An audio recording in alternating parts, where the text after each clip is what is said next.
नमस्कार, आप देख रहे हैं द हिंद 24 न्यूज और मैं हूं आपके साथ साक्षी। आई नजर डालते हैं आज की बड़ी खबरों की ओर। भांगड़ इलाके में हाल ही में हुई राज्जाक खान की निर्मम हत्या को लेकर सियासत गर्मा गई है।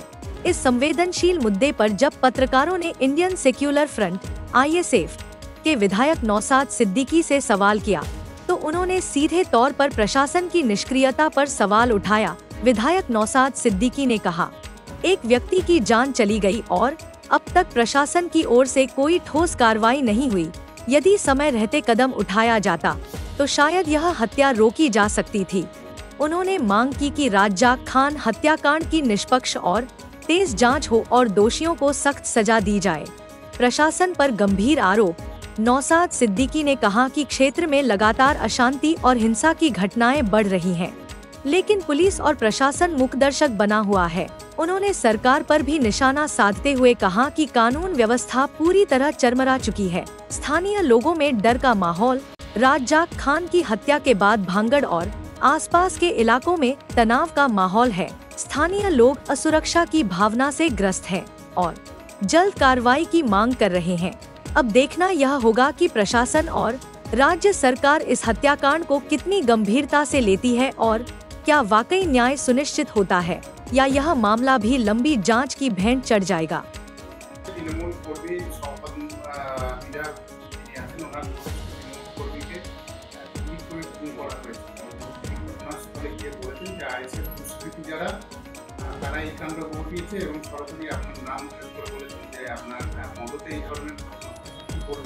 আমি ভাঙড়ের বিধায়ক হিসাবে সর্বপ্রথম যে খুনটা হয়েছে, যে মানুষ রাজ্জাক খানকে যে খুন করেছে, এর চূড়ান্ত প্রতিবাদ করছি। সাথে সাথে প্রশাসন বন্ধুদের বলবো, রাজনৈতিক কর্মী না দেখে ভাঙড়ের একজন কর্মী মানুষকে খুন করা হয়েছে, এই হিসাবে তদন্ত করা হোক। যে বা যারা যুক্ত একটাও না ছাড় পায়, তাদের সর্বোচ্চ শাস্তির ব্যবস্থা করা হোক। আমরা বারবার ভাঙড়কে চাইছি বোম গুলিমুক্ত ভাঙড় হোক, হিংসা অশান্তিমুক্ত ভাঙড় হোক। দুর্ভাগ্য আমাদের, ভাঙড় ডিভিশন করার পরেও ভাঙড়ের মানুষকে এই ধরনের খুন হতে হচ্ছে দুষ্কৃতীদের দ্বারা। এখন শওকত মোল্লা সাহেব রাজনীতি করছেন, তিনি ISF-কে আমাদেরকে দেখে দেওয়ার চেষ্টা করছে। কিন্তু শওকত সাহেবের যদি আমরা প্রিভিয়াস রেকর্ড দেখি, সেই রাজ্জাক সর্দার থেকে শুরু করে মানিক পাইক থেকে শুরু করে বিভিন্ন সময় আমরা দেখেছি খুন করেছে তাদের দলের লোকেরা, তারাই যুক্ত থেকে অন্যদেরকে, তাদের দলের প্রথম সারির নেতাদেরকে সাইড করেছে। সেই জাহাঙ্গীর খান চৌধুরী থেকে শুরু করে এই ধরনের অনেক আছে। এটা শওকত মোল্লা সাহেবের প্রিভিয়াস রেকর্ড। এখন এই খুনটার কারণ কি হতে পারে? আমি সকালে কয়েকটা ফুটেজ দেখছিলাম পরিবারের লোকজনের। তারা কেউ দাবি করছে ওই দিন 3 জন ছিল, যখন তাকে খুন করা হয় 2 জন তাকে ছেড়ে চলে গিয়েছে। এখন একটা সন্দেহ থেকে যাচ্ছে। সাথে সাথে আজকে আর একটা ভিডিও ফুটেজ দেখলাম, পরিবারের লোকজন সরাসরি বলছে এটা গোষ্ঠীদ্বন্দ্বের শিকার হয়েছে। এবং বাস্তবিক কথা, আমি যতটুকু খোঁজ নিলাম, ওই অঞ্চলে ওই যেখানে বাড়ি যে ছেলেটিকে খুন করেছে, ওখানে ISF বা বিরোধীদের সাথে ওর সম্পর্ক খুব একটা খারাপ ছিল না।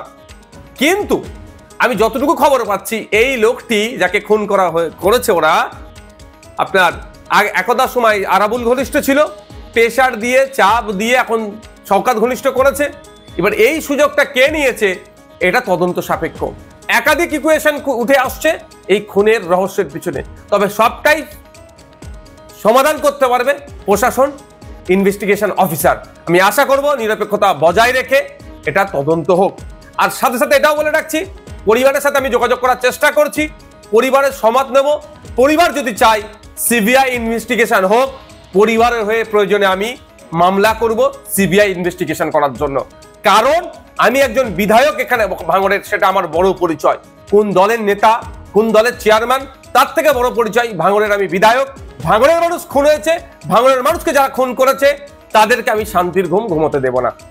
আর সাথে এটাও বলছি, যদি এটাকে রাজনৈতিক চক্রান্ত হয়ে বিরোধীদের উপরে দমন পীড়ন বা সাধারণ মানুষকেও যদি देखते रहिए द हिंद 24 न्यूज।